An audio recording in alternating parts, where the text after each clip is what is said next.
Hello मेरे प्यारे प्यारे क्लास 10th के बच्चों, क्या हालचाल। कार्बन एंड इट्स कंपाउंड्स पढ़ रहे हैं। ग्रेट।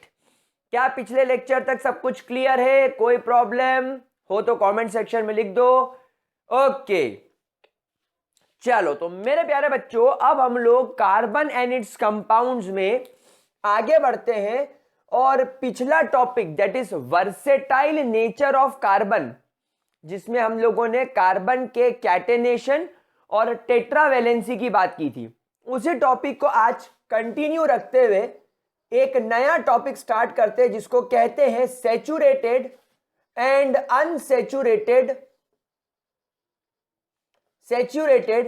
Unsaturated compounds. और इन कंपाउंड्स के स्ट्रक्चर को आपको मैं ड्रॉ करना भी सिखाऊंगा। तो now what are saturated and unsaturated compound. देखो मेरे प्यारे बच्चों, हमेशा एक बात ध्यान रखना, अब तक अभी आप लोग हमेशा पढ़ के आए दैट कार्बन इज टेट्रावैलेंट। हाँ जी सर, बिल्कुल, हमारा कार्बन टेट्रावैलेंट होता है। और टेट्रावैलेंट होने का मतलब है carbon can form 4 covalent bonds. जी हां, कार्बन 4 कोवेलेंट बॉन्ड्स बना सकता है। हम सब लोग ये बात जानते हैं। हम लोग ये बात भी जानते हैं कि एक जो कोवेलेंट बॉन्ड होता है ये या तो सिंगल बॉन्ड होता है, ये मैंने आपको बताया है या नहीं? अगर नहीं बताया तो आप ध्यान से सुन लीजिए। दूसरा होता है डबल बॉन्ड और तीसरा होता है आपका ट्रिपल बॉन्ड। यानी कि एक कोवेलेंट बॉन्ड 3 प्रकार का हो सकता है, single covalent bond, double covalent bond और triple covalent bond. Single covalent bond for example अगर आप यहां पर देखें तो ये 2 कार्बन के साथ में और इन कार्बन का हाइड्रोजन के साथ में कैसा बॉन्ड बन रहा है? Single bond, that is called a single covalent bond. अगर हम यहां पर देखें तो यहां पर कार्बन और कार्बन के बीच में आपको डबल बॉन्ड दिखाई पड़ रहा है। जरूरी नहीं कि डबल बॉन्ड कार्बन कार्बन के बीच में भी हो सकता है ये कार्बन ऑक्सीजन के बीच में भी हो, ये बात भी मैंने आप लोगों को सिखाई थी। तो ये डबल बॉन्ड हो गया। ट्रिपल बॉन्ड यहां पर हो सकता है आपको कार्बन कार्बन के बीच में ट्रिपल बॉन्ड दिखाई पड़ रहा हो, कभी कभी कार्बन नाइट्रोजन के बीच में भी ट्रिपल बॉन्ड दिखाई पड़ता है। तो ये हो गए आपके ट्रिपल बॉन्ड। ये बात आप सब लोगों को पता है। ओके, हमेशा ध्यान रखना प्यारे बच्चों, जो सिंगल बॉन्ड होता है उसको आप हमेशा सिग्मा बॉन्ड भी कहते हैं। तो एक पॉइंट आप सब लोग स्टार बनाकर यहां पर लिखेंगे that all the single bonds are called as sigma bonds. दूसरी बात, यहां पर ये सिग्मा, अब ये डबल बॉन्ड है। तो प्यारे बच्चों, जब ये डबल बॉन्ड बना होगा तो सबसे पहले यहां पर एक सिग्मा बॉन्ड बना होगा। तो जो फर्स्ट बॉन्ड बन रहा है ये तो सिग्मा कहलाएगा, लेकिन इसके बाद जो दूसरे नंबर पर बॉन्ड बन रहा है वो पाई कहलाएगा। मतलब डबल बॉन्ड हमेशा एक सिग्मा और एक पाई से बनेगा। तो हमेशा ध्यान रखना, इन केस ऑफ डबल बॉन्ड मेरे प्यारे बच्चों, the first bond, in case of double bond, the first bond that is formed should be sigma। यानी आपका जो फर्स्ट बॉन्ड होगा वो हमेशा क्या होगा? should be sigma, followed by the second bond which is pi। क्या ये बात समझ में आ रही है? यहां देखें, ये सिग्मा, तो ये पहला बॉन्ड पाई और ये दूसरा बॉन्ड नहीं, ये पहला बॉन्ड सिग्मा और दूसरा बॉन्ड पाई। यहां देखें, ये भी सिंगल, ये भी सिंगल, ये भी सिंगल, सिग्मा मैंने पहले लिख दिया। अब इस ट्रिपल बॉन्ड को देखो, इस ट्रिपल बॉन्ड में भी यही हुआ होगा। जो सबसे पहला बॉन्ड बना होगा वो सिग्मा कहलाया होगा, फिर जो दूसरा बना वो पाए, और प्यारे बच्चों जो तीसरा बना वो भी पाए। तो ट्रिपल वाले केस में भी यही होगा। In case of triple bond, क्या बोला मैंने प्यारे गुलगुलो, in case of the triple bond, आपके ट्रिपल बॉन्ड के केस में जो फर्स्ट बॉन्ड बनेगा शुड बी पाई ना सिग्मा, वेरी गुड, शाबाश, ध्यान है तुम लोगों का। तो first bond should be sigma and rest two bonds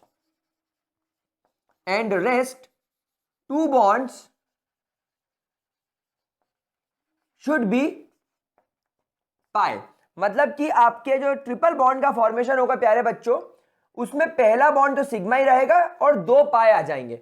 मतलब एक बात हमें यह समझ में आ गई कि पाई बॉन्ड हमेशा दूसरे नंबर पे बनने वाला और तीसरे नंबर पर बनने वाला बॉन्ड होता है। पाई बॉन्ड या तो हमेशा दूसरे नंबर पर बनेगा या दूसरे और तीसरे नंबर पे बनेगा। जो पहला बॉन्ड होगा वो हमेशा कैसा होगा, सिग्मा बॉन्ड होगा। क्या ये बात समझ में आ गई आप लोगों को? क्या इसके अंदर किसी भी प्रकार की दिक्कत? क्या इतना लिख लिया, स्क्रीनशॉट ले लिया, आगे बढ़े? चलो ग्रेट। तो मेरे प्यारे बच्चों, अभी तक आप लोगों को यह चीज अच्छे तरीके से क्लियर हो चुकी है कि कार्बन अपने टेट्रावैलेंसी का इस्तेमाल करके 4 सिंगल बॉन्ड बना सकता है। लेकिन आपने यह भी देखा कि कार्बन कभी डबल और कभी ट्रिपल बॉन्ड भी बना रहा है। तो ऐसा क्यों हो रहा होगा? क्या आपने कभी यह सोचा कि कार्बन डबल बॉन्ड और ट्रिपल बॉन्ड क्यों बना रहा है? क्योंकि बेटा वहां पर बॉन्ड बनाने वाले एटम्स की कमी है। समझना, जैसे फॉर एग्जांपल अगर आपके कार्बन के पास में 1 2 3 और 4 हाइड्रोजन आ जाए, तो भाई कार्बन से ज्यादा खुश कौन होगा आज की तारीख में? क्योंकि कार्बन को बॉन्ड बनाने के लिए 4 अलग अलग एटम्स मिल रहे हैं, तो ये तो 4 बॉन्ड खुशी खुशी बना लेगा। क्या ये बात समझ में आ रही है मेरे प्यारे बच्चों? लेकिन अगर मान लो कार्बन के पास में बॉन्ड बनाने के लिए इधर एक हाइड्रोजन और इधर एक कार्बन ही है, तो अब ये क्या करेगा भाई? हाइड्रोजन की तो जितनी कैपेसिटी है वो उतने बॉन्ड बना देगा, एक बॉन्ड बना देगा हाइड्रोजन। लेकिन अब कार्बन अपने बाकी के बचे हुए 3 बॉन्ड कैसे बनाएगा? चलो एक बॉन्ड उसने इससे बना लिया, तो एक सिग्मा ये हो गया हाइड्रोजन के साथ, एक सिग्मा इसके साथ हो गया। अब क्या होगा? अब ये हाइड्रोजन तो परेशान है, ये बाकी बचे हुए 2 बॉन्ड किससे बनाएगा? वही सिचुएशन इस कार्बन के साथ भी हो रही होगी कहीं ना कहीं, कि इसने भी एक हाइड्रोजन सिग्मा बॉन्ड बना लिया, क्योंकि हाइड्रोजन तो एक ही बॉन्ड बना सकता है क्योंकि उसके पास में एक ही इलेक्ट्रॉन है, तो वो एक इलेक्ट्रॉन शेयर कर लेगा, बस बात खत्म। लेकिन हमारे इस कार्बन का क्या होगा? तो अब ये कार्बन देख रहा है कि भाई मेरे आउटर मोस्ट शेल में 3 इलेक्ट्रॉन है, सॉरी 4 इलेक्ट्रॉन है, 2 बॉन्ड बना चुके हैं, 2 बॉन्ड बनाए बिना बैठे। ये कार्बन भी यही सोचेगा। तो अब ये क्या करेगा? ये अपने अपने इलेक्ट्रॉन शेयर कर लेंगे। तो ये जो 2 पाई बॉन्ड्स बने हैं, यानी ये जो ट्रिपल बॉन्ड बना है, इस ट्रिपल बॉन्ड में जो 2 पाई बॉन्ड हैं ये मजबूरी में बने हैं। देखो मैं हिंदी में लिख भी रहा हूं, ये मजबूरी का नतीजा है। मतलब ये कैसे बने हैं? ये अनवांटेड है, ये टेम्पररी बॉन्ड्स है, दीज पाई बॉन्ड्स। तो हमेशा ध्यान रखना, ये जो आपके पाई बॉन्ड्स होते हैं, these pi bonds are weak and they are always temporary। ये हमेशा टेम्पररी होते हैं और ये हमेशा टूटने की फिराक में रहते हैं। ये हमेशा कोशिश करते हैं कि हमें कोई बॉन्ड तोड़ दे, हमें कोई ब्रेक कर दे। क्यों? क्योंकि एक कार्बन हमेशा कुछ ऐसी सिचुएशन बनाना चाहता है, वो हमेशा 4 सिंगल सिग्मा बॉन्ड्स बनाना चाहता है। यानी एक कार्बन हमेशा क्या करना चाहता है? 4 सिंगल बॉन्ड बनाना चाहता है। क्या ये बात समझ में आ गई? चलो अब मैं आपको इसको अपनी लैंग्वेज में एक एग्जांपल देता हूं, तब आपको मजा आएगा। मान लो आप लोगों को 4 पिज्जा खाने की इच्छा है, और अगर आप लोग काफी ज्यादा मोटे और काफी ज्यादा भुक्के टाइप के लोग हैं, चटोरे और भुखमरे टाइप के लोग हैं, तो 4 पिज्जा, जैसे वो तारक मेहता में गोली आता ना, गोली मोटा खूब खाता है, वैसे फॉर एग्जांपल एक गोली है और गोली को 4 पिज्जा लगते हैं, तो गोली 4 पिज्जा खाएगा। उसकी डाइट कितनी है? 4 पिज्जा खाने की डाइट है उसकी।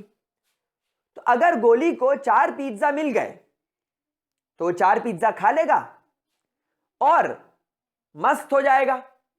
मतलब अब अगर गोली को कोई बोले कि बेटा 1 पिज्जा और खा ले, या अगर गोली को कोई बोलेगा कि गोली बेटा 1 चीज बर्गर खा ले, तो क्या गोली खा पाएगा?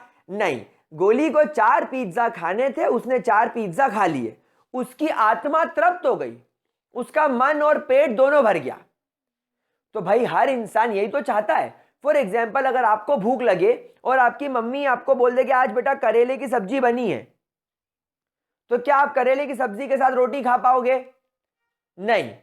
आपके घर वाले आपको नमकीन, अचार, चटनी और कुछ भी ना दें, ना टमाटर देना, कुछ, 4 रोटी और करेले की सब्जी खानी है, तो आप नहीं खाओगे, आप भूखे मरोगे, आपका मन ललचाएगा, क्योंकि आपको तो 4 पिज्जा खाना है।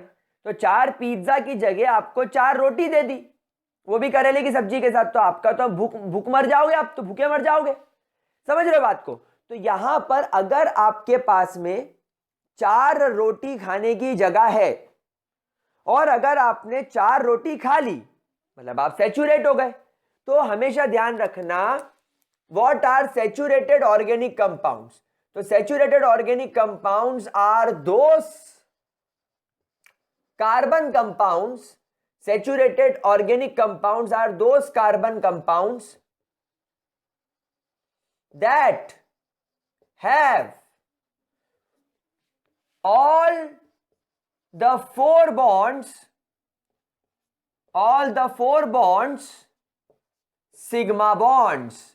यानी आपके कार्बन के आसपास जो 4 बॉन्ड बनेंगे, वो चारों बच गए। चारों बॉन्ड कैसे होंगे? Sigma bond. यानी कार्बन 4 सिंगल बॉन्ड बनाकर जब तक रहेगा, वो कौन सा कंपाउंड कहलाएगा? वो हमेशा सैचुरेटेड कहलाएगा। क्या ये बात समझ में आ रही है? मतलब कार्बन को 4 रोटी खानी थी, उसको 4 रोटी मिल गई। कार्बन को 4 रोटी खानी थी, उसको 4 रोटी उसकी मिल गई। अब उसको कोई टेंशन वाली बात नहीं है। लेकिन अगर हम अनसैचुरेटेड कंपाउंड की बात करें, तो अनसैचुरेटेड कंपाउंड्स, वैसे मैं unsaturated and saturated organic compounds की बात कर रहा हूं, इसलिए मैंने डेफिनेशन के अंदर कार्बन लिखा है। अदरवाइज तो ऐसे बहुत सारे सैचुरेटेड अनसैचुरेटेड टाइप के कंपाउंड होते हैं, but we are talking about organic compounds, है ना, जो आपके कार्बन और हाइड्रोजन से मिलकर बने हैं। तो ऑर्गेनिक में सैचुरेटेड कंपाउंड्स के बाद unsaturated compounds are those carbon compounds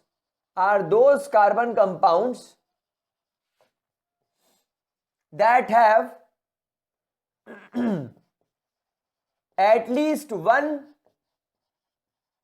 pi bond with carbon। यानी उन कंपाउंड में कार्बन के साथ में एटलीस्ट 1 पाई बॉन्ड हो। मैक्सिमम फिर चाहे कितने भी हो सकते हैं, वो सब अनसैचुरेटेड की कैटेगरी में आएंगे। फॉर एग्जांपल, आपके कार्बन के पास में यहां पर एक सिंगल बॉन्ड यानी 2 सिंगल सिग्मा बॉन्ड्स आ गए, ये एक तीसरा सिग्मा बॉन्ड आ गया, लेकिन यहां पर एक पाई बॉन्ड आ गया। तो अब ये कंपाउंड तुम्हारा अनसैचुरेटेड की कैटेगरी में आ गया।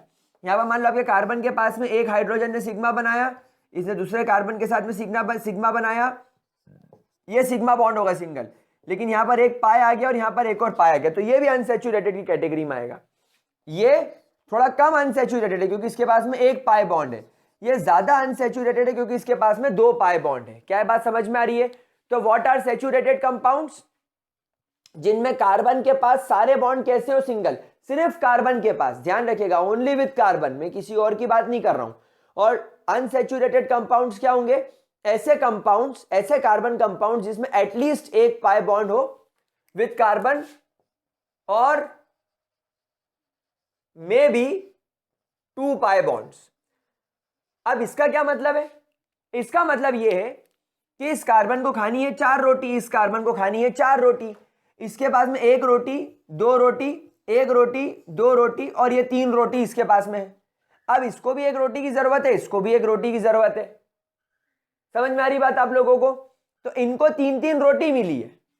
मतलब इस कार्बन को खानी थी 4 रोटी, लेकिन इसको मिली 3 रोटी, यानी एक सिग्मा बॉन्ड, दूसरा सिग्मा बॉन्ड और तीसरा सिग्मा बॉन्ड, यानी 3 सिंगल बॉन्ड बना पाया, एक पाई बॉन्ड बनाना पड़ गया। मतलब क्या हुआ? इसको खानी थी 4 रोटी, लेकिन इसको इसकी मम्मी ने खिलाई 3 रोटी, अब 1 रोटी की भूख रह गई। तो अभी 1 रोटी के लिए क्या करेगा? इस कार्बन से थोड़ा सा शेयर कर लेगा, ला भाई तेरा कुछ बचा कुचा अचार वचार हो तो दे दे। तो ये कार्बन इसको बोलेगा, ला भाई तेरी कुछ बची उची सब्जी वब्जी हो तो दे दे, चावल वावल हो तो दे दे। टेम्पररी काम चला रहे, ये काम चलाऊ बॉन्ड है। समझ में आ रही है? सेम चीज इसके साथ होगी। इसको गरीब को तो 2 रोटी मिली, और 2 रोटी के लिए इसको ककड़ी टमाटर खा के पेट भरना पड़ेगा।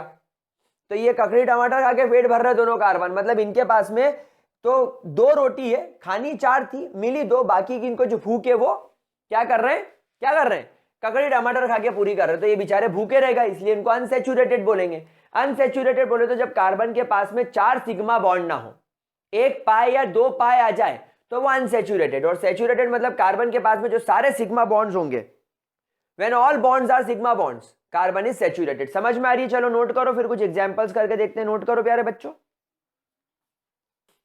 ठीक है? चलो ग्रेट। अब बहुत सारे बच्चों को यह डाउट रहता है कि सर अगर मान लीजिए मुझे कंपाउंड दिया है तो मैं पहचानूंगा कैसे कि ये सैचुरेटेड है कि अनसैचुरेटेड है? चलो मैं आपको प्रैक्टिस करवा देता हूं, मैं आपको रूल्स सिखा देता हूं। रूल्स क्या, आपको मैं स्टेप्स सिखा देता हूं कि किस तरीके से कंपाउंड को पहचानते हैं। तो चलो स्टार्ट करते हैं कंपाउंड नंबर 1 से। अगर आपको कोई बोल दे कि आपके पास में C3H8 है और आपको ये आइडेंटिफाई करना है कि ये कंपाउंड सैचुरेटेड है कि अनसैचुरेटेड है, तो सबसे पहले आप क्या करेंगे, point number 1, write down all the 3 carbons like this. एक स्ट्रेट चेन के फॉर्म में, एक स्ट्रेट चेन के फॉर्म में आप 3 कार्बन लिख दीजिए।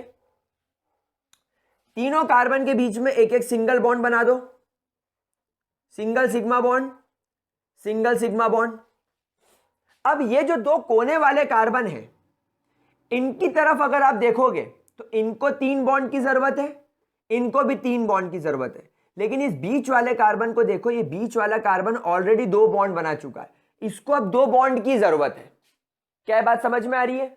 अब इनकी बची हुई बॉन्ड्स को, यानी इनके बचे हुए बॉन्ड्स को सेटिस्फाई करने के लिए आपके पास में कौन है, हाइड्रोजन।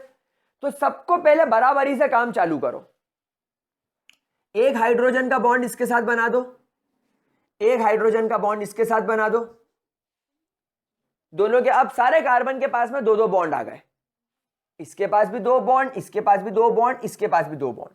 तो सबके पास 2-2 बॉन्ड हो गए। अब सबको 2-2 बॉन्ड की जरूरत है। और हाइड्रोजन कितना बचा है, हाइड्रोजन कितना बचा है, 8 में से 2 चलेगा तो बचे 6। तो एक हाइड्रोजन इसको दे दो, एक हाइड्रोजन इसको दे दो, एक हाइड्रोजन इसको दे दो। ये देखो अब आपने यहां पर 6 हाइड्रोजन डिस्ट्रीब्यूट कर दिए, 5 हाइड्रोजन। अब 1 2 3 4 5 हाइड्रोजन और दे दिए हमने। अब 3 और बचे, तो तीनों को फिर तीनों एक एक बराबर दे दो। तो यहां पर आपने देखा कि आपके सारे कार्बन्स के पास में सिंगल बॉन्ड आ रहा है, मतलब ये कौन सी कैटेगरी में आएगा, ये सैचुरेटेड कंपाउंड की कैटेगरी में आएगा। बोलो मेरे प्यारे बच्चों, क्या ये बात समझ में आ रही है? चलिए हम लोग अगला एग्जांपल लेकर देखते हैं। फॉर एग्जांपल हमारे पास में C3H6 हो गया। अब खैर आप इसको देखकर खुद ही बता दोगे कि सर यहां पर गड़बड़ी है। तो चलो मैं आपको दूसरा एग्जांपल लेता हूं। मान लो आपके पास में C2H4 है। अब आप इसको कैसे बताओगे कि ये सैचुरेटेड है कि अनसैचुरेटेड है? चलो भैया सबसे पहला रूल, कार्बन बनाओ, दोनों कार्बन को एक सिंगल बॉन्ड से जोड़ दो, सिग्मा बॉन्ड, डन। अब क्या करना है, अब एक काम करो, कार्बन हो गए दोनों, अब हाइड्रोजन बांटना चालू करो। बंटवारा कैसा होगा, बराबर, 2 बच्चों में बराबर बंटवारा होता है। एक हाइड्रोजन इसको, एक हाइड्रोजन इसको, एक हाइड्रोजन इसको, एक हाइड्रोजन इसको, 4 हाइड्रोजन भी बांट दिए। अब यहां पर इस कार्बन के पास में 1 2 और 3 बॉन्ड, इस कार्बन के पास में भी 1 2 और 3 बॉन्ड। भाई ये बॉन्ड दोनों में शेयर है ना, तो दोनों इसको अपना बॉन्ड मानेंगे। ऐसा नहीं कि ये बॉन्ड सिर्फ इस कार्बन का है, दोनों का है। जिस प्रकार ये हाइड्रोजन का भी ये बॉन्ड है, कार्बन का भी यही बॉन्ड है, क्योंकि इलेक्ट्रॉन शेयर करे ना। अब प्रॉब्लम ये हो रही है कि इसको भी एक बॉन्ड चाहिए, इसको भी एक बॉन्ड चाहिए। और आप देखो कार्बन के आउटर मोस्ट शेल में 1 2 और 3 इलेक्ट्रॉन ही आ रहे हैं। ये कार्बन के आउटर मोस्ट शेल में भी 1 2 और 3 इलेक्ट्रॉन है, दोनों को 4-4 इलेक्ट्रॉन चाहिए। तो ये क्या करेंगे, बचे हुए 2 इलेक्ट्रॉन्स अपने शेयर करके एक पाई बॉन्ड बना लेंगे। मतलब ये कैसी कैटेगरी में आ गया, ये अनसैचुरेटेड कैटेगरी में आ गया। समझ रहे हो मेरे प्यारे बच्चों? चलो और एक एग्जांपल पहचानते हैं। चलिए आपको दे दिया यहां पर C2H2। अब क्या करें सर, अब तो बहुत हलवा हो गया, अब आप मजाक मत करो, अब हम कर लेंगे। अब ये हम कर लेते हैं, आप जाके ड्रीम 11 पे टीम बना लो। तो ये कार्बन बन गए, हाइड्रोजन बराबर बांट दिए। इस कार्बन के पास 2 बॉन्ड, दूसरे कार्बन के पास भी 2 बॉन्ड। अब हाइड्रोजन की तो बेचारे की हिम्मत नहीं है डबल बॉन्ड बनाने की, तब ये दोनों कार्बन ही सोचेंगे ला भैया एक पाई बॉन्ड तू बना ले, ला भैया एक पाई बॉन्ड तू बना ले। तो ये भी कैसा हो गया, सॉरी पाई बॉन्ड, ये कैसा हो गया अनसैचुरेटेड। क्या ये चीज क्लियर होती है? तो इस प्रकार आप चाहो तो बड़े आराम से अनसैचुरेटेड कंपाउंड ड्रॉ कर सकते हो। ठीक है, चलिए एक एग्जांपल मैं आपको दूं, आप करके बताओगे मुझे? पक्का करके बताओगे? शाबाश, बहुत बढ़िया, करके बताओ तो मजा आएगा। प्रैक्टिस जितनी करोगे उतना मजा आना है। चलिए आप एक कंपाउंड ड्रॉ करके बताइए मुझे, C5H10, ये सैचुरेटेड है कि अनसैचुरेटेड है? वीडियो पॉज करो और स्ट्रक्चर ड्रॉ करके बताओ। क्या करोगे? 5 कार्बन बनाओगे, 1 2 3 4 5, सबके बीच में एक एक बॉन्ड बना दोगे और नाम दे दोगे सिग्मा। किसकी मां? सिग्मा। ठीक है, अब एक काम करो, क्योंकि ये दोनों कोने वाले कार्बन हैं, इनको तो 3-3 बॉन्ड बनाने ही है, क्योंकि ये दोनों कोने वाले कार्बन है। आप चाहोगे कि ये 3-3 बॉन्ड तो बना लें यार बेचारे गरीब, तो ठीक है इनके 3-3 बॉन्ड बना दो, H H H H H और H, क्योंकि तीनों कोने वाले कार्बन्स को आप चाहेंगे कि इनके हाइड्रोजन पूरे हो जाए, तभी इनको मजा आएगा। वैसे आप चाहें तो ऐसा नहीं करें तो भी चलेगा, मैं आपको और भी तरीके बताऊंगा इसको ड्रॉ करने के। पर देखो 10 में से 6 हाइड्रोजन चले गए, 10 में से 6 हाइड्रोजन जो है वो चले गए। अब कितने बचे? अब यहां पर बचे 4 हाइड्रोजन। 4 हाइड्रोजन है और कार्बन 3 है, बहुत नाइंसाफी है। अब पहले इसको एक H दे दो, इसको एक H दे दो, इसको भी एक H दे दो। चलो तीनों को एक एक H दे दिए। अब आपके पास में बस एक हाइड्रोजन बचा है। अब अगर आप इसको वो हाइड्रोजन दे दोगे तो इसके 4 बॉन्ड तो पूरे हो गए, लेकिन अब इसके और इसके बॉन्ड पूरे करने के लिए आपके पास में कोई हाइड्रोजन नहीं है ना। प्लस प्रॉब्लम ये हो रही है कि अगर ये इस कार्बन के साथ डबल बॉन्ड बनाएगा तो 1 2 3 4 5, इस कार्बन के पास में 5 बॉन्ड हो जाएंगे, जो प्रैक्टिकली इम्पॉसिबल है। और ये कार्बन या तो इसके साथ में डबल बॉन्ड बनाए तो 1 2 3 4 5 फिर इम्पॉसिबल है, या ये कार्बन इसके साथ डबल बॉन्ड बनाए तो इस कार्बन के पास में भी देखो 1 2 3 और 4 बॉन्ड पहले से और एक नया आ गया 6, तो ये भी इम्पॉसिबल है। मतलब ये हाइड्रोजन यहां नहीं लगेगा। तो अब क्या करें, क्या ये हाइड्रोजन यहां लगा के देखें? हाँ सर, यहां लगा के देखो तो इससे इसके 4 बॉन्ड पूरे, इसके 4 बॉन्ड पूरे, 1 2 3 4, इसके पास 3 बॉन्ड और इसके पास भी 3 बॉन्ड। तो अब ये दोनों अपना एक एक बॉन्ड शेयर करके पाई बॉन्ड बना लेंगे, तो ये तुम्हारा स्ट्रक्चर हो गया। कितना इजी है प्यारे बच्चों, कितना इजी है, समझ रहे हो? इस तरीके से आप ये कंपाउंड बना सकते हो। अब गाइस ये आपके ऊपर है कि आप यहां पर कितनी उठा पटक कर सकते हो। अब आपके ऊपर है कि आप यहां पर कितनी उठा पटक कर सकते हो। अब जैसे एक तरीका और भी होता है, बहुत सारे लोग क्या करते हैं, यहां पर डबल बॉन्ड बना देते हैं। ये 5 कार्बन बना दिए, एक जगह डबल बॉन्ड बना दिया, यहां पर 2 हाइड्रोजन जोड़ दिए, यहां पर 1 हाइड्रोजन जोड़ दिया, क्योंकि आपको तो 4 बॉन्ड चाहिए। यहां पर 1 बॉन्ड जोड़ दिया तो यहां पर डबल बॉन्ड होगा, तो ये कार्बन के 1 2 3 4 बॉन्ड, इस कार्बन के भी 1 2 3 4 बॉन्ड, अब इस कार्बन के 1 2 3 4 बॉन्ड, ये इस कार्बन के भी 1 2 3 4 बॉन्ड, और इस कार्बन के पास में 1 2 और 3 बॉन्ड बना दिया। हाइड्रोजन गिन लो, 1 2 3 4 5 6 7 8 9 10। बहुत बढ़िया, बहुत बढ़िया, आपका ये कंपाउंड बन गया। तो अब आपके ऊपर है कि आप कैसे कंपाउंड बनाते हो। आपको बस क्या कोशिश करनी है, हाइड्रोजन सबको बराबर बांटने हैं और सबके पास में 4 बॉन्ड होने चाहिए। बस आपको 2 ही रूल फॉलो करने, पहले कि जितने हाइड्रोजन दिए हैं वो सबको बांट दो, और इस प्रकार बांटो कि सब कार्बन के 4 बॉन्ड पूरे हो जाएं और हाइड्रोजन एक ही बॉन्ड बनाए। हाइड्रोजन के 2 बॉन्ड बनाने की गलती मत करना। और आप इसमें ट्राई मार सकते हो, ये प्योरली आपके ऊपर है कि और कहां कहां हो सकता है। जैसे आप चाहो तो अगला डबल बॉन्ड यहां लगा दो, चाहो तो अगला डबल बॉन्ड यहां लगा दो, अभी आपके ऊपर। तो गाइस इस तरीके से आप सैचुरेटेड और अनसैचुरेटेड कंपाउंड्स को बना सकते हैं। चलिए इसको नोट कर लीजिए, नोट करना हो तो। ठीक है गाइस, चलो अब यहां पर यह टॉपिक समझ लेने के बाद आपके मन में एक सवाल जरूर आया होगा कि सर आपने ये जो कंपाउंड बनाया इसमें आपने डबल बॉन्ड को अलग अलग जगह लगाने के लिए कहा, तो सर यहां पर डबल बॉन्ड को अलग अलग जगह लगाने पर कंपाउंड की प्रॉपर्टीज में तो बदलाव आएगा, क्योंकि डबल बॉन्ड की पोजीशन तो सर बिल्कुल मैटर करती है। और हां, बिल्कुल सही बात बोल रहे हो आप। जिनको नहीं भी मन में डाउट आया वो सुने कि सिर्फ डबल बॉन्ड की पोजीशन बदल देने भर से केमिकल प्रॉपर्टी में बदलाव आ जाता है, प्रॉपर्टीज में बदलाव आ जाता है। तो भले ही आप देखें कि ये जो फॉर्मूला है, ये जो मॉलिक्यूलर फॉर्मूला है, ये भले ही आपको सेम दिखे, लेकिन जब आप स्ट्रक्चर बनाने बैठोगे तो स्ट्रक्चर बनाते वक्त बदलाव आ सकता है। क्या बात समझ में आ गई? क्या इतनी बात क्लियर हो गई? ठीक है, पक्का? चलिए, तो अब ये पॉइंट आपके मन में डाउट डालने के बाद मैं एक नया टॉपिक स्टार्ट करने वाला हूं। आपके जो ऑर्गेनिक कंपाउंड्स होते हैं, organic compounds are of 3 types: chain, branched and ring. तो हमेशा ध्यान रखना, organic compounds basically are of 3 types. आपके ऑर्गेनिक कंपाउंड्स 3 प्रकार के स्ट्रक्चर बना सकते हैं on the basis of structure. Structure के बेसिस पर, जब आप उनका स्ट्रक्चर देखेंगे उसके बेसिस पर, तो चेन, ब्रांच्ड एंड रिंग। तो सबसे पहले अगर मैं चेन स्ट्रक्चर की बात करूं, तो चेन स्ट्रक्चर को आप डिफाइन करेंगे that when the carbons of the compound, when the carbons of the compounds are in a long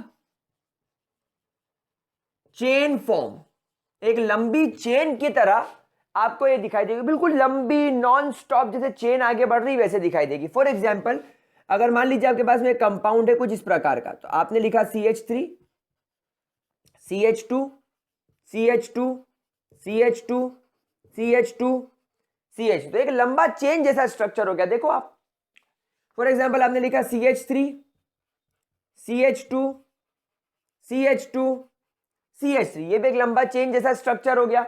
आप और देखिए example, CH3, CH2, CH2, CH2, CH2, CH2, CH2, CH2, CH2, CH3। तो ऐसी लंबी लंबी जो चेन जैसे स्ट्रक्चर बोलते हैं, इनको बोलते हैं चेन ऑर्गेनिक कंपाउंड या organic compound, organic compound having chain like structure. समझ गए? अब ब्रांच की तरफ चलते हैं। So when in a straight chain, अच्छा आप इसको लॉन्ग चेन को स्ट्रेट चेन भी बोल सकते हो, बिल्कुल सीधी चेन जो हो, एकदम जो स्ट्रेट चेन हो, आप इसको स्ट्रेट चेन के माफिक भी बोल सकते हो। So when in a straight chain, so when in a straight chain some branches are some branches are there, some branches are there, then such compounds are called as branched chain compound। यानी आपकी long chain के अंदर branching हो गई, आपकी long chain के अंदर branching हो गई। कैसे? देखो, ये आपकी लंबी चेन चल रही है, बिल्कुल लंबी चेन चल रही है, लेकिन अचानक से आपको इस चेन के बाहर एक CH3 लगा हुआ दिख जाए, तो ये आपकी एक अच्छी खासी लंबी चेन चल रही थी, देखो, लेकिन इसके अंदर क्या हुआ, एक ब्रांचिंग बाहर आ गई। आप और एग्जांपल देखो, CH3, CH2, CH, CH3, CH3। अब यहां पर देखो, ये स्ट्रक्चर कुछ ऐसा हो गया, इसमें पीछे की तरफ ये 2 चेन निकल आई। समझ में आ रही बात? अब अगर आप चाहें तो आप बोल रहे कि भैया ये मेरी एक लंबी चेन चल रही थी, थोड़ी सी ऊपर हो गई, लेकिन ये जो है ये एक ब्रांच बाहर निकल आई, तो ये ब्रांच लाइक स्ट्रक्चर हो गया। आप और देखो, CH3, CH2, CH3, CH2, CH3, CH, it should be CH2 CH3 ना, CH2 CH2 CH3 CH2 CH2 CH2 CH3। अब आप यहां पर देखो, ये तुम्हारी लंबी चेन जो नॉर्मल स्ट्रेट चेन चल रही थी वो तो चल ही रही थी, लेकिन इसके बाहर एक ब्रांच ये निकल आई, एक ब्रांच ये निकल आई, तो ऐसे कंपाउंड्स को बोलते हैं ब्रांच्ड चेन कंपाउंड्स। कैसे compounds? Branched chain compounds. Clear हो रहा है इतना प्यारे बच्चों? क्या ये पॉइंट अच्छे तरीके से क्लियर हो रहा है? क्या इसके अंदर किसी भी प्रकार का कोई डाउट, किसी भी प्रकार की कोई परेशानी? ठीक है, अब आ जाओ जरा अपने फ्लैशबैक में, आ जाओ जरा अपने फ्लैशबैक में। थोड़ी देर पहले ही मैंने आप लोगों से कहा था कि अगर आपके पास में एक मॉलिक्यूलर फॉर्मूला मैं आपको दे दूं, कैसे? जैसे मैं आपको बोल दूं कि आपके पास में एक कंपाउंड है C4 2N 4 2 Z 9 10 H10, इस कंपाउंड का स्ट्रक्चर बनाओ। तो आप सबसे पहले बेसिक स्ट्रक्चर से शुरू करोगे। आप यहां पर 4 कार्बन को सिंगल बॉन्ड से जोड़ोगे, फिर आप बोलोगे कि भैया कोने वाले कार्बन को तो आपने सिखाया था कि 3 हाइड्रोजन दे देने चाहिए ताकि ये पूरी तरीके से सैचुरेटेड दिखे।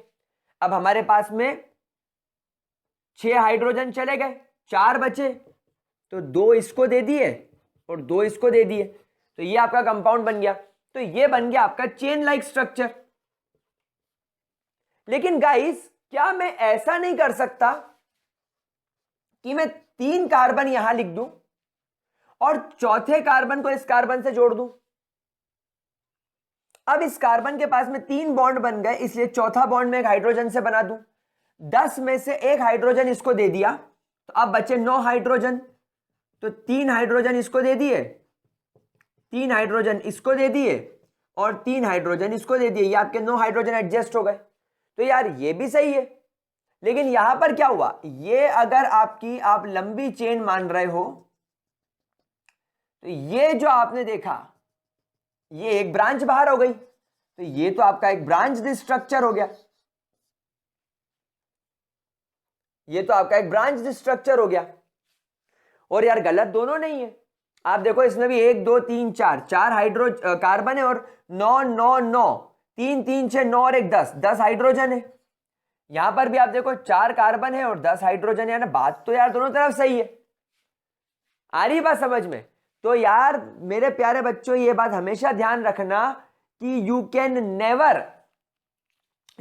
Never predict by observing a molecular formula. आप एक मॉलिक्यूलर फॉर्मूला को देखकर आप ये प्रेडिक्ट कभी नहीं कर पाओगे कि आपके पास में जो कंपाउंड है वो चेन टाइप है या ब्रांच्ड टाइप है। क्या ये 2 पॉइंट समझ में आ रहे हैं मेरे प्यारे बच्चों? क्या इसके अंदर किसी भी तरीके की कोई दिक्कत?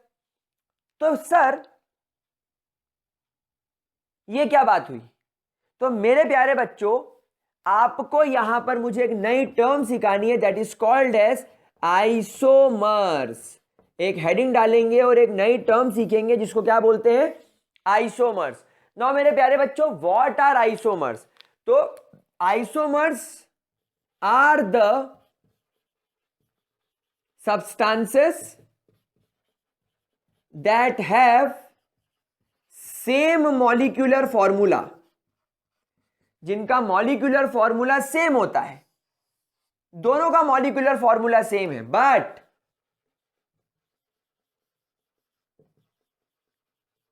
Different structures. इनके स्ट्रक्चर्स कैसे हैं? डिफरेंट है। एक के स्ट्रक्चर में ब्रांच आ गई तो एक के स्ट्रक्चर में कोई ब्रांच नहीं है, वो लॉन्ग स्ट्रेट चेन है।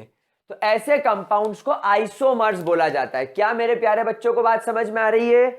ऐसे कंपाउंड्स को आइसोमर्स बोला जाता है। क्या ये चीज बढ़िया तरीके से क्लियर हो रही है? स्क्रीनशॉट जल्दी से लेने को मांगता है अपन को, और फिर अपन तुमको एक क्वेश्चन और कराने को मांगता है, फटाफट लिखने को मांगता है। लिख लिया बिड़ू लोग? ठीक है, अच्छा आओ और प्रैक्टिस करें आइसोमर्स की। तो अब आपको मैंने एक कंपाउंड लिख के दे दिया कि चलो अब तुम्हारे पास में कंपाउंड है C4, नहीं, अब तुम्हारे पास में कंपाउंड है C5 H10, इसके आइसोमर्स बनाओ या इसके कितने पॉसिबल अरेंजमेंट्स हो सकते हैं। तो सबसे पहला तो आप ब्रांच बना लो, 1 2 3 4 5, बात खत्म। अच्छा, H10 को अपन H12 मार लेते हैं। अब यहां पर आप पहले 3 हाइड्रोजन बना दो। पहले सबसे पहले कोने वाले कार्बन को भर दो। अब 3 और 3 6 हो गए, 6 बचे, 1 2 3 4 5 6, मुझे समझ में आ गया था, सबको बराबर मिल जाएंगे। तो एक तुम्हारा ये चेन लाइक स्ट्रक्चर हो गया।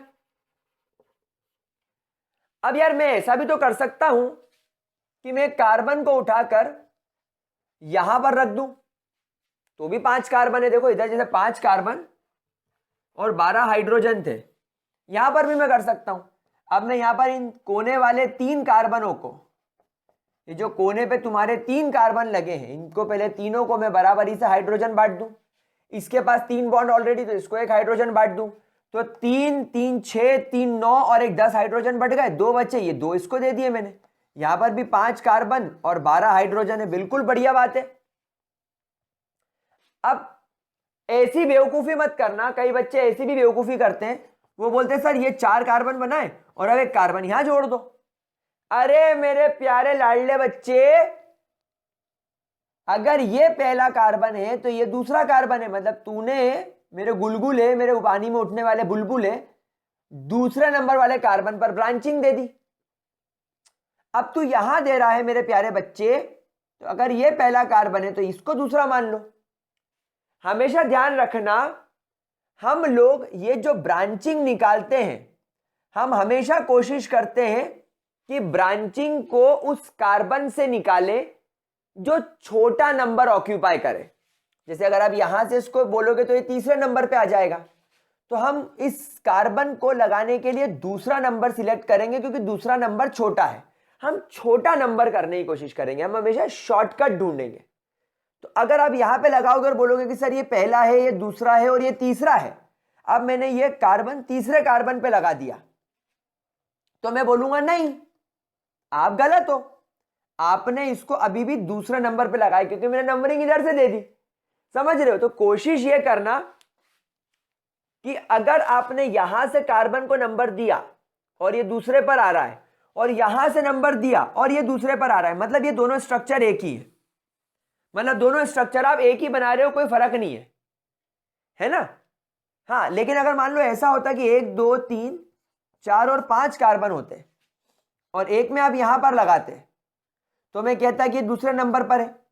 फिर आप 1 2 3 4 और 5 कार्बन में अगर यहां लगाते, तो मैं कहता कि हाँ ये लग सकता है, क्योंकि अब ये तीसरे नंबर पर है।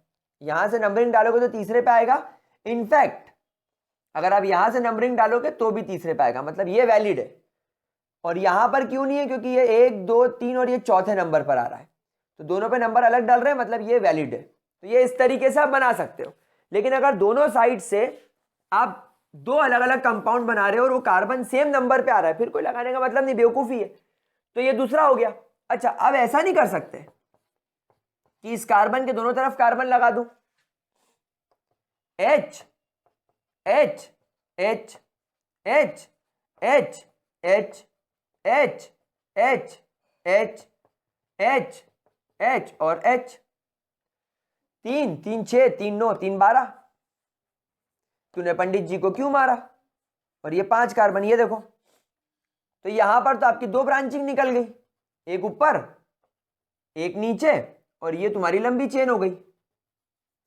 समझ रहे हो? तो यहां पर आपने इसके 3 पॉसिबल स्ट्रक्चर बना दिए, एक चेन वाले और 2 ब्रांच वाले। ब्रांच में क्या फर्क है? एक में जो ब्रांचिंग है वो दूसरे नंबर के कार्बन पर है और एक ही ब्रांचिंग है। और इसमें क्या फर्क है? ये पहला नंबर, ये दूसरा नंबर, ये तीसरा नंबर, दूसरे नंबर पे 2 ब्रांचिंग निकल गई, यहां पर दूसरे नंबर पे 2 ब्रांचिंग निकल गई, बस इतना फर्क है और कोई नहीं। तो इस तरीके से आप रिंग और ब्रांच स्ट्रक्चर को बारे में आप लोग पता कर सकते हो। क्या ये चीज क्लियर हो गई? तो इनको बोलते हैं मेरे प्यारे बच्चों आइसोमर्स। क्या ये चीज बढ़िया तरीके से क्लियर हो गई मेरे प्यारे बच्चों? ठीक है, कोई दिक्कत, कोई परेशानी? क्या हम इसे मिटा दें? चलिए, बहुत बढ़िया। अब आप लोगों को आइसोमर समझ में आ गया। तो अब मैं आप लोगों को एक होमवर्क देना चाहता हूं। आप लोग इस होमवर्क को प्लीज करने की कोशिश कीजिएगा।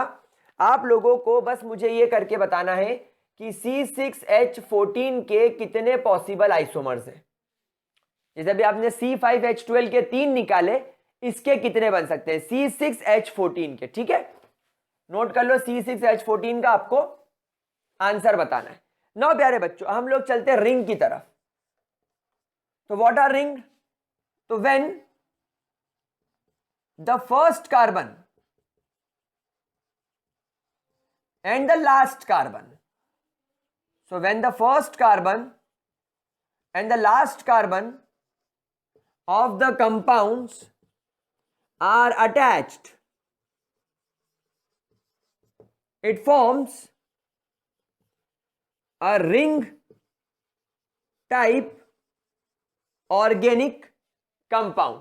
कैसे? जैसे वो स्नेक वाला गेम नहीं खेलते थे, वो स्नेक आगे चलता जाता है, टॉइंग टॉइंग टॉइंग टॉइंग, उसका साइज बढ़ता, toing toing toing toing toing toing toing toing, ये जुड़ गया, ये रिंग बन गई। समझ रहे हो? तो फॉर एग्जांपल अगर आपके पास में कंपाउंड है C6H12, तो मैंने क्या करा, पहला कार्बन, दूसरा कार्बन, तीसरा कार्बन, चौथा कार्बन, पांचवा कार्बन और छठा कार्बन जोड़ दिया, 6 कार्बन बना दिए। अब हाइड्रोजन तो 12 है, 1 2 3 4 5 6 7 8 9 10 11 और 12 हाइड्रोजन लग गए। इस कार्बन के पास 1 2 3 4 बॉन्ड, इसके पास भी 1 2 3 4 बॉन्ड, इसके पास भी 1 2 3 4 बॉन्ड, इसके पास भी 1 2 3 4 बॉन्ड, इसके पास भी 1 2 3, ओ इसके पास 3 बॉन्ड और इसके पास भी 3 बॉन्ड। अब प्रॉब्लम ये है कि इन दोनों को एक एक बॉन्ड की जरूरत है, आपस में बॉन्डिंग कर ली, तो ये तुम्हारा पहला कार्बन और ये तुम्हारा छठा कार्बन ऐड हो गया, तो अब ये तुम्हारा रिंग लाइक स्ट्रक्चर हो गया।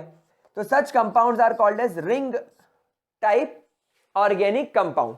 सिमिलरली अगर तुम्हारे पास में एग्जांपल है C6H6, आप 1 कार्बन 2 कार्बन 3 कार्बन 4 कार्बन 5 कार्बन 6 कार्बन बनाओ, सबको बराबर हाइड्रोजन देना पड़ेगा, सबका हक है। अब क्या होगा, इसको भी जोड़ दो। अब सबके पास में 3 3 बॉन्ड है, तो एक डबल बॉन्ड इधर, एक डबल बॉन्ड इधर, एक डबल बॉन्ड, सबके पास डबल बॉन्ड होगा, सबके 4 बॉन्ड पूरे हो गए, ये बन गया आपका बेंजीन, ये बन गया आपका बेंजीन। क्या बात समझ में आ रही मेरे प्यारे बच्चों? तो ये हो गए आपके रिंग लाइक कंपाउंड्स, मतलब जिनका पहला और दूसरा कार्बन अटैच्ड हो। फॉर एग्जांपल अगर आपको दे दिया जाए C4H8, तो कैसे बनाओगे, 1 कार्बन 2 कार्बन 3 कार्बन 4, H2 H2 H2 H2, 8 carbon सबको बराबर दे दिए, ये इनको जोड़ दिया, ये तुम्हारा रिंग लाइक कंपाउंड बन गया, सब सैचुरेट हो गए, सब बढ़िया हो गया। समझ में आ रही मेरे प्यारे बच्चों? तो इस प्रकार से आपको रिंग लाइक कंपाउंड्स भी देखने को मिल सकते हैं। तो गाइज यहां पर आपके types of organic compounds, ring, branched, chain, saturated, unsaturated की बात कंप्लीट। अब हम अगले वीडियो में शुरू करेंगे अल्केन्स, अल्कीन्स और अल्काइंस क्या होते हैं, फंक्शनल ग्रुप्स क्या होते हैं और नॉमेनक्लेचर कैसे करते हैं। अब आएगा मजा, इतना नोट कर लो, इसके आगे की बात we will do in the next lecture. तो तब तक के लिए bye bye, have a great day मेरे प्यारे बच्चों।